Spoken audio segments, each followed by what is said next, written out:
Coming to you live and electrified. It's live from the Double R, a bonus episode.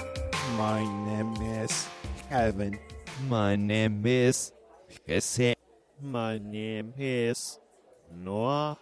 And hold on. I just need to finish my order. Norma, would you say the French toast is grilled to a tasty morsel? Yes. Okay, that sounds great. I'll have that. All right, thanks. Sorry, guys. It's great to be here for this bonus app. Oh, it's Yeah. great We to just be have here. so much to say about Twin Peaks. We needed to do a bonus episode. Yeah, and I'll take a slice of pie any day of the week. Oh, yeah. What kind you got today? I've got a raspberry pie. Raspberry. I wanted to change it up a little bit. All right, so what brings us here today? What brings us here today? Well, of course, our love of Twin Peaks well, duh. and No doy. Natoy. And of course, with this show, we've been talking about the new season of Twin Peaks, and we've made references to the original series a bit here and there. But what we wanted to do was delve. Is it delve or dive into? But I don't know what delve means. I've definitely Okay. heard people say that, but I'm kind of a hybrid guy, like a delve. We're going to be diving into. I'm going to go with diving. We're going to be Love it. diving into great moments in Twin Peaks history, so many. amongst other things. Are there more great moments or bad moments? There's more Ooh. great moments. You think so? Yeah, I mean, there's definitely a large chunk of bad moments, especially in the second season when Lynch had nothing to do with the show before he came back, a la the weird Evelyn storyline with James Hurley. But I think overall the greatness of some scenes will overpower the shittiness of some god-awful scenes. True. Yes, True. absolutely. And the one we're going to talk about today is in probably my favorite episode, Awesome. episode 3 Episode 3 of season 1 of Season Twin 1. Peaks. Yes. And this is where the series it kind of hits its stride. Hits its stride. It really leans into the quirkiness of Cooper. Yeah. You know, his sort of Unorthodox? unorthodox. Yes. Yes. Is that the word you're looking for? Yes. His unorthodox methods of investigation, right? Mm-hmm. Because he's fish out of water in this town. Mm. He's got the sheriff's office, working with him, but they're kind of looking at him like, Yeah. what is this guy's deal? I know. He's so weird. Well, something you said really struck a chord with me, and not even the show, but something that you said Just now? just now. You said what struck a chord for me. Yeah. What you said was, it's when the show sort of hit its stride. Do you mean like a runner of some? When a runner begins a race, said runner takes off, and the runner is not moving at full speed yet. Episode 1 and 2. Eventually, the runner will hit its stride. His Episode or her 3. stride. Much Yes. like a Barney Sandals running a Absolutely. go route Exactly. down the No, I'm sideline. so That's glad a you brought that perfect up. example. I'm Running so a- glad you brought that up. Running a 40. running a 40, running a go route, catching the ball out of the backfield. A true Barney Sandals in stride. Yeah, I Yes. can absolutely confirm. I refuse to deny that when a runner starts running, they start slow and they get to their full speed eventually. And that's what happens in episode 3, Episode 3, Twin Peaks. the Tibetan rock throwing scene. Yes.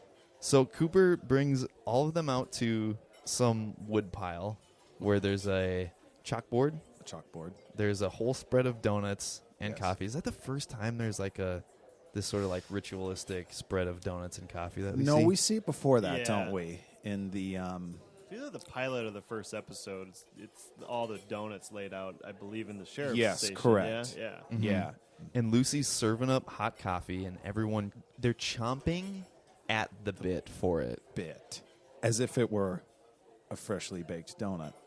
that Well, they have were those there- chomping at. Yeah, right. Yeah. And what they're tasked to do there is figure out who Jay is in reference to. Yes, in- because Laura writes about, quote unquote, Jay. Nervous in her about meeting Jay diary. tonight, right? Yes, nervous about meeting Jay tonight. Yeah. First, he has everyone sit down. Even before that, Lucy offers a warm up to everyone. Yeah. A fresh cup of coffee, to which everyone partakes. And then Cooper begins to explain a little bit about the country of Tibet. Yes. Gives everyone a little history lesson. And he connects the history of Tibet to his unorthodox methods Yes. via meditation and a dream he had, so on and so forth. Yep. That's when we have this elaborate setup. Right. Who is it that reads? He tasks everyone with So- a different job. Someone reads the name off the chalkboard. So, yes. So True Man, Sheriff True Man, Mm-hmm. reads a name off the chalkboard and then explains that person's relationship to Laura Palmer. Once True Man finishes saying these things, Couper reaches into a bucket being held by Hawk wearing kitchen mittens. Wearing kitchen mittens. Yeah, I love kitchen mitten. He takes out a rock from the bucket. True Man reads the name, and then he throws the rock. And Gives then it a good heave gives it a good heave. at the bottle. That arm, though. Kind of wonder about his prospects. Imagine if he was just throwing a pass to Barney Sanders. I mean, you remember the last, what would that have been? The return number 5, Don't Die. Don't die. He Yep. made a bad decision on a football bet. He doubled down. Mm-hmm. Cooper, maybe he liked football a lot. Maybe You gotta look at that arm. One must draw a parallel connection to the wonderful film Point Break. Johnny Utah, Yeah. played by Keanu Reeves, FBI agent, former football star. Anyway, I think Cooper's got an arm. I think so too. Yeah, he's got an arm. Yeah. He's thrown those rocks, and I'll be damned if he doesn't curve those rocks. Oh true. yeah, Maybe There's like a like a pitcher. damn yeah. it was It's like filmed. A damn, It was filmed so you would see the whole travel of the rock. yeah. Yeah, one of them ricochets off and hits Andy in the head. Yes.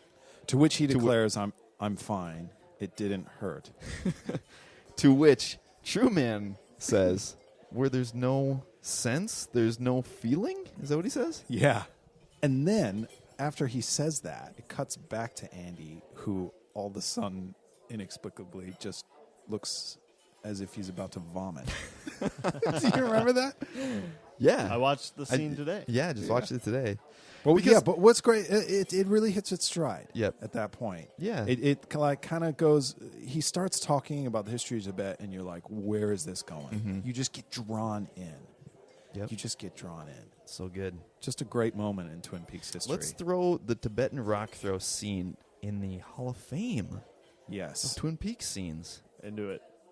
Guys, I think it's about time we take a break and hear a little word from our sponsor. You know, Big Ed's been sponsoring EpChat. Oh Talk. yes, of course. Oh, yes. yeah. And he's gotten such great response from that. Oh good. He wanted to take out like an actual ad. Oh wow. So he threw me over some copy, and we're going to take a break to hear a word from our sponsor now. Okay. Guys, we all know how important it is to keep your gas tank full, right? But what do you do when you're running low and there's not a gas station in sight? Well, thanks to Big Ed, those problems are over. Why would you go to the gas station when the gas station can literally come to you? Introducing Big Ed's Fuel Express. Here's how it works. Just go to bigeds.com and sign up for just $30. Big Ed will send you a container of gas each month, anywhere in the U.S. That's right. Now here's the important part. When you go to bigeds.com and sign up, make sure you enter the promo code RR, and you'll get your first gas container free of charge. Sign up in the next 24 hours, and Big Ed will throw in a 5-hour energy and a licorice of your choice. That's Twizzlers or Red Buttons we're talking about. With Big Ed's Fuel Express, you can drive worry-free. I got a game for you guys. Yeah. Oh. Another game of Is This Peaks? You guys remember that? Oh yes. Hell This- yeah. So Is This glad Peaks? this has This is come the back. game where I will read you a quote from a piece of popular culture. You're going to tell me if it's a Twin Peaks quote or not. Oh, sounds good. I'm ready. All right, Kevin, I'm coming to you. Okay. Is this Peaks? I want the truth. You want the truth? I want the truth. You can't handle the truth. Is this Peaks? I feel like, and this is just me, but I feel like I've heard this before. You're familiar with this quote? I am definitely familiar with this quote. Well, I got one question for you. Is this Peaks? I'm gonna go with yes. This is Peaks. It is Leland Palmer when he's about to admit that he's the killer of Laura Palmer. I'm so sorry, Kevin. This is not Peaks. Noah, for bonus points, can you tell us what this quote is from? Can you repeat the quote? Yeah, of course. I want the truth. You want the truth. I want the truth. You can't handle the truth. Oh, I got it. Duh. I'm sorry. I just had a brain fart for a second. This is the scene in Cool Runnings where John Candy asks the 4 Olympians from Jamaica what happened at the country bar when they got that big bar fight, and no one's being straight with him. Is that right? Bingo! Yes! Yeah. Bonus Yes. points for Damn it, Noah. Noah. Too good. You can't lie to Irvin Blitzerman. All right, Noah, coming to you with the next Is This Peaks. You ready? Yeah. Oh, yeah. For sure. And the quote is, now you listen to me. While I will admit to a certain cynicism, the fact is that I am a naysayer and hatchet man in the fight against violence. I pride myself in taking a punch, and I'll gladly take another, because I choose to live my life in the company of Gandhi and King. My concerns are global. I reject absolutely revenge, aggression, and retaliation. The foundation of such a method is love. Oh, I know. what I this love you, is. Sheriff Truman. Is this Peaks? No, I remember this just like yesterday because my parents would never stop talking about it. This is Bill Clinton in 1992 on the campaign trail when he's kind of in a rough and tumble town. He's not getting along with the sheriff, and Bill Clinton and the sheriff of this town are not getting along. And so this is what President Bill Clinton's, then just governor right before the election. I am going, this is not Peaks. This is Bill Clinton. Bingo! This Yes. is not Peaks. This is Bill Clinton. God. Oh, I love this. damn it. Noah's up 2-0. Sorry, Kev. I gotta get it together, man. You gotta get together, man. Don't worry. There'll be more Is This Peaks to come. Sick. All right. All right, I've got one more game.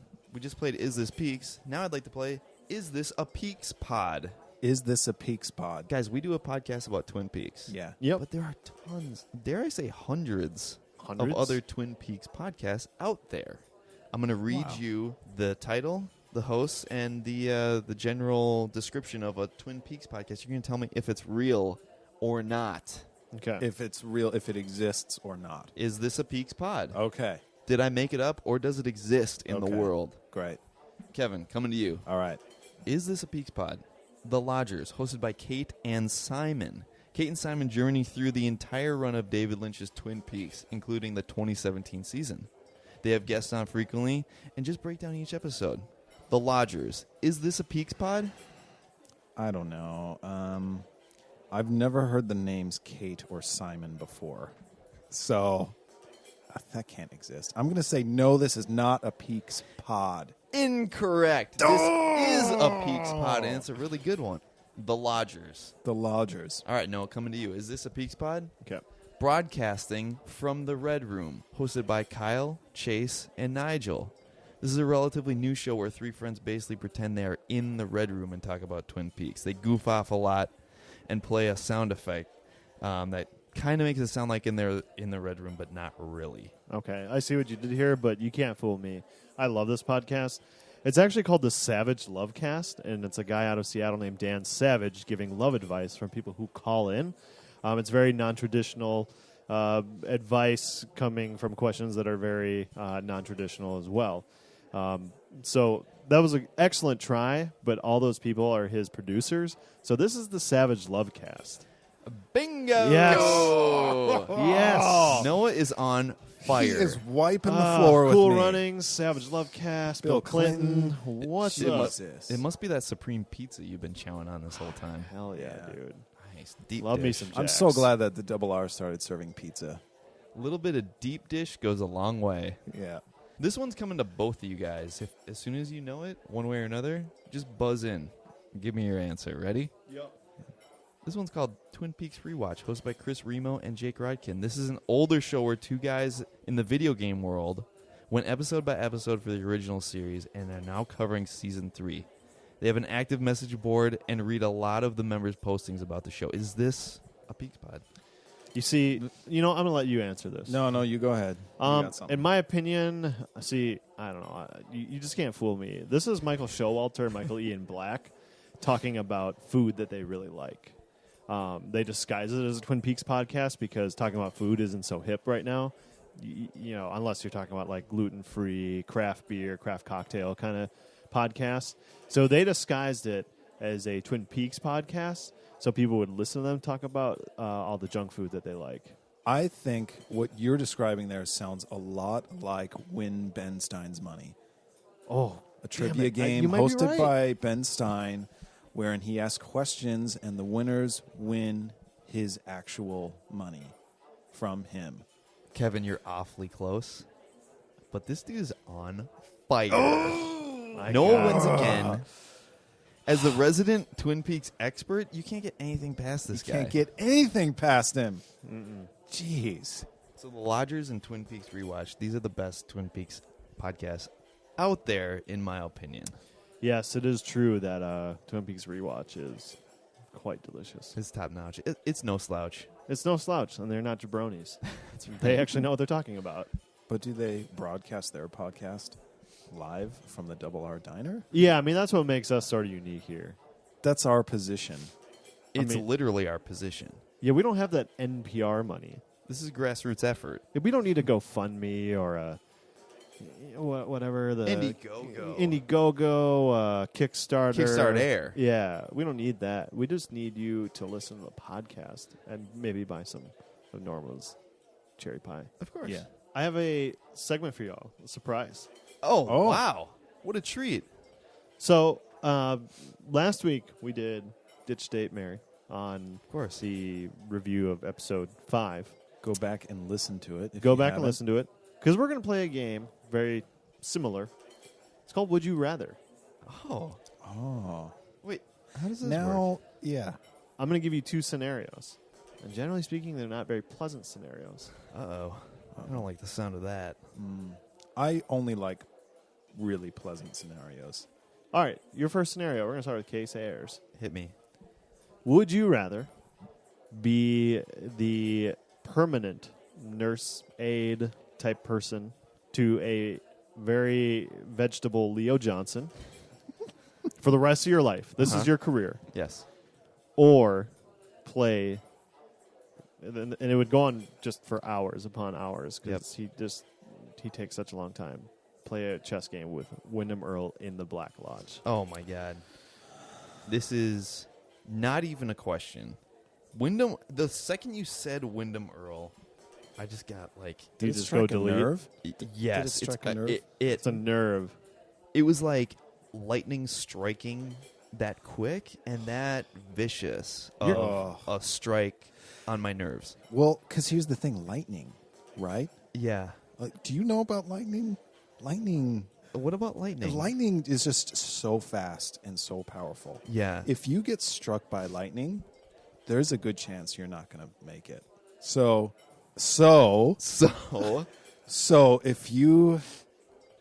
if a nerve was struck like lightning, Like the way Wyndham Earl dies. Oh. But think about this. Yeah. Leo Johnson, Yes. you're cleaning up his puke. Yeah, but things- he has no bodily function. He has no control of that. And really the only thing he can say is new shoes. He's going to say cool stuff like new shoes, though. Yeah, he'll do that, much like Dougie is doing in this 3rd season. Yeah. But he can't walk or do it. I mean, he's in a wheel. He's a vegetable. Yeah. The choice is clear for me. They both sound awful, but I'm taking Leo Johnson. Kev? here's the thing. Leo is a grade A asshole. Mm-hmm. So if I get sick of it, I can just leave and not feel bad because because of how much of a terrible person he is. Yeah. So if I get tired of his new shoes and vomiting and everything else that you're saying, I'm just peacing out and just going to the Double R for some pie. But this is your career, though. Like, it's your job to keep this dude like alive. You can't like be mean and stick popsicle sticks in his ear. Although, you know what? I do love chess. I am a chess player. Okay. I mean, if you can beat Earl, you can get out of the lodge and be like, "Fuck you, I'm out" in like 10 minutes. You think you can take him? But I mean, that's I can the thing. get It out of takes the- forever because he takes forever to make his moves. I can get out of the lodge. Yeah, but I it might have take you a perfect courage. while. Yeah, you have perfect courage. Will it take me 25 years? It may not take you 25 years, but I mean, Earl only made a move a day. So you could be in there for a year at least. I will. Okay, I'm going to choose Wyndham Earl only if, when I leave the Black Lodge, I can be Dougie. I can basically be Dougie and go you want into. you want to be Dougie. If it means I get to be Dougie and get yelled at by Janie and get to eat chips with Sonny Jim, sign me up. Okay, here we go. I ain't scared. Would you rather be the personal masseuse for, and this is like a group session thing with Jacques Renault and Hank Jennings, or would you rather be the studio producer / backing band extraordinaire for James Hurley's band? and you're playing just you all the time. Yes. I mean, you're doing like a late night TV tour, all the talk shows. You're playing this song on television for like a Jesus year, Christ! and you're producing the track, and you're in the backing band, or you got to rub down Jacques Renault and Hank Jennings in a couples massage. Oh wow! You've really just Yeah, struck I a told you it's nerve not going with to be me pleasant. there. Yeah. Here's a question. Side question. I mean, it's not erotic. It's purely professional. Okay. But I mean, you can't laugh, you can't like make any noises, and they're gonna do their thing. They're gonna talk about like eating ribs and being shitty to people, but you can't say anything. You just got to do your job for an hour every day. In the backing band with doing James Hurley's band, are Maddie and Donna there? Oh they yeah, singing it? yeah, they're backup singers. Sold. Okay. I'm there. If I Okay. get to gaze upon Maddie and Donna and hear their angelic voices, I'll take that for sure. All right, That's what I'd rather do. Casey. I agree. This is a no-brainer. I'm actually a huge fan of Just You. Wow. I mean, that is a Hall of Fame scene. Yeah. And if I it's can, I might terrible. have to quit this podcast. if I can Yeah. relive, if I can relive that scene and that moment, and be able to hear the hit "Just You" over and over, I'll take it. All right. I do have one like iconic scene I think a lot of people won't think is so obscure, and we've talked about this a lot. Jerry Horn interrupting the dinner in the second episode. Yes. Oh man. He comes in and he's yelling at the workers. No, not there. And They're carrying his bags. And, yeah, yeah. And they're Don't just put 'em there, loaded put 'em with over French here. food, specifically the wrapped up, baguettes with brie and butter. He had 4 of those damn sandwiches every day when he was in France. And the way that Ben eats the sandwich, Yeah. kind of like corn on the cob style, and they go in the back room and Ben Well- catches him up well- on everything. Oh, sorry. Oh, you go I was first. going to say the way Ben signs most- off on his It's Ben. family. Oh pleasure. Yeah. Like, Totally. what That were you was going to say? I was going to say the way that he motions for Ben. for Jerry to Kinda come waves over him and in. yeah, Yeah. and Yeah. bring the baguette with brie is just classic. Jerry And tries then- to give Sylvia, Ben's wife, a kiss on the cheek, and she just goes, Ben. she just goes skits. Yeah, yeah. Oh man, and but yeah, he pieces out on his family, which he pieced out on what looked like a perfectly delicious dinner. Yeah. it was like turkey, green beans. Talk kinda. about what you want to eat. I wanted to eat that. It was Yeah. like mashed potatoes and peas and. But yeah. when those two start talking to each other and they have mouths full of just cheese and butter and bread, Yes. and they're like, "Oh my god, this is so good! This really reminds me of," and it just becomes sort of inaudible, and they're laughing, and he gets called over. They go to the back room, and Ben catches Jerry up with everything that's happened with the Norwegians, and then when he says Leland Palmer's daughter's been murdered, Jerry has this pause and goes, "Did you say that Leland's daughter has been murdered? I'm depressed." Like, what a reaction. Amazing dialogue from Jerry Horner. I love Oh, him. just And full you know of what? I love just him great in season stuff. 3 as Yeah. the bearded Santa Claus pothead. Yeah. Yeah. What do you say we settle up this bill? Yeah, we Yeah. saw this bill. I am full. You're full? Not depressed, though. No. I'm just full. I'm just Yeah. glad that you didn't get another rotisserie chicken. Well done taking a night off from that. Proud of you, BB. I hate to break it to you, but I had to step away. I have to go. I'm going to pick it up on my way out. After you finish the dishes, since Yeah. you're going to start working here. Clang, clang. It's time to take these dishes to the dishwasher.